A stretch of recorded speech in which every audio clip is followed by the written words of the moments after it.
Sure, you can always shop around for flooring, but in the end, it all leads back to the one place you probably should have started, the experts at Carpet One.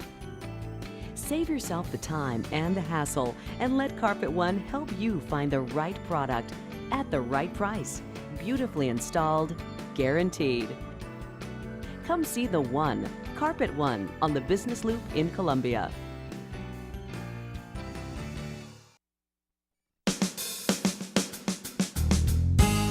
Good morning and welcome to Radio Friends on Friday, January the 13th. My friend Nanette Ward is with us. Good to have you here, Nanette. Thank you. Central Missouri Stop Human Trafficking Coalition. Yes. January is a special month for this organization, right? For really our country, it's National Slavery and Human Trafficking Prevention Month by President January is.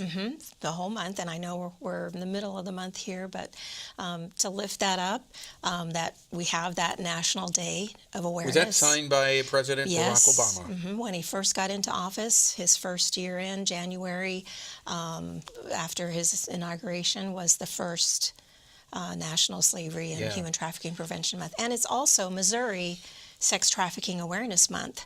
Senator Nasheed out of St. Louis got that resolution passed, and January of 2016 was the first commemorative month, and this will be our second. You know, I think a lot of people really do not think about human trafficking in Central Missouri. We feel, and I know we've had this discussion many times, but we feel that we are insulated from this here.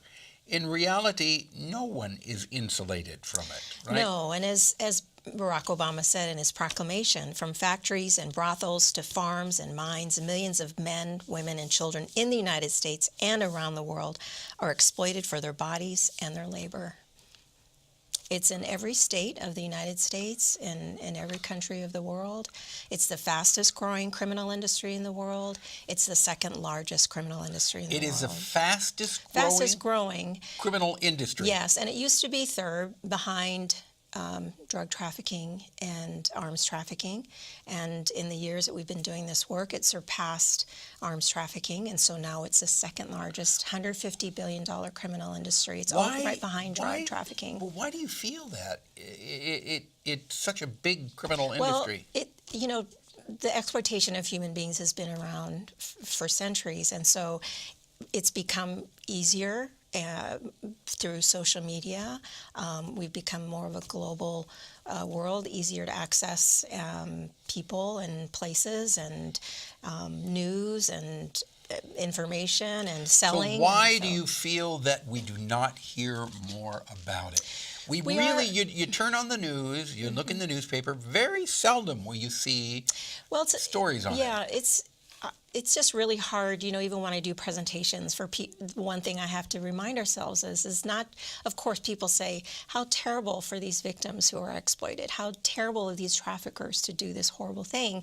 But we have to look at ourselves and hold the mirror up and recognize that within our communities there are Johns, people who are purchasing sex. There are people who are not in some isolated place, but they are in and among us in our communities, and that has been the case for a long time. So we used to sort of keep that as a separate thought, but when we think of trafficking and the crime against human beings, it's hard to integrate that idea that we're actually part of that by purchasing people for sex and children for sex. When you're out and about during the day, chances are that you're seeing someone who's affected by sex trafficking, whether it's a purchaser, whether it's someone who's addicted to pornography or bought a prostitute right here in Columbia.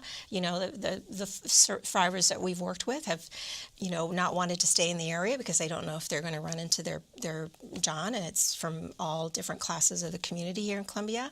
And also in labor, we have exploited laborers in our community as well. So if you're eating at a restaurant, maybe somebody washing the dishes in the back or making the beds in a motel, we don't know if they're in fact controlled by a trafficker. But aren't there, when they're being hired, aren't there laws and regulations that the employer has to verify before they hire someone? You know, there's a lot of work being done in Columbia where people are, you know, in construction crews where they're given cash, and you don't know if someone's actually getting their cash, but then controlled by a trafficker and having to turn over their cash, and actually only given a portion of their cash. The same thing happens for people who are exploited in the sex industry. They might get paid, but they have to turn it over because they're controlled by a trafficker or a pimp. So there's a great deal of control and manipulation, and fear is definitely a factor for people who are affected by trafficking. What is the biggest telltale sign to look for to tell if someone is being trafficked? Well, I think more important than a sign, because there's so many types of trafficking, is just know the kinds of trafficking that it exists. That there could be laborers who are making your bed or washing the dishes, or on a construction crew, or going door to door selling you something. And it could also be a high school female student who's actually dating an older boyfriend and isn't seeing her friends anymore, isn't wearing her usual clothes and wearing different clothes. How do you know? I mean, how do you find out? So there's a lot of ways to be educated, and there's so many things on the web. And of course, the coalition comes and do education. It's also why we want you to come January 26th. Okay, what's happening January 26th? It is our commemorative and awareness-raising event for these National Slavery and Human Trafficking Prevention Month and Missouri Sex Trafficking Awareness Month at the Columbia Public Library from 6 to 8:30.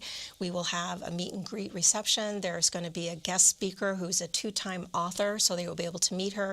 Meet other people in the community. Christine McDonald. Okay. She wrote Cry Purple, and just recently released in December is The Same Kind of Human, and she talks about her experience trafficked on the streets of Kansas City for many years. This is more of a personal memoir. She was on the streets of Kansas City, and she's an amazing advocate, activist, inspirational speaker, and she will be our guest coming from St. Louis.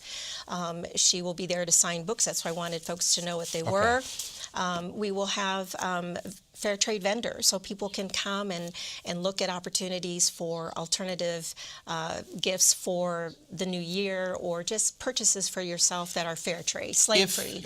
Now, if people want more information, or if they feel that they have a feeling that they know someone. Two numbers. Okay, that's the numbers. And I actually just, before coming down here to interview with you, ran into somebody who had a situation, and we talked about it, and he sought help and got some advice and had good news, saying that person had got some help. We're about out of time. So toll free is 888-3737-888. That's the national hotline number. Okay. And the coalition has a number that's toll free, 866-590-5959.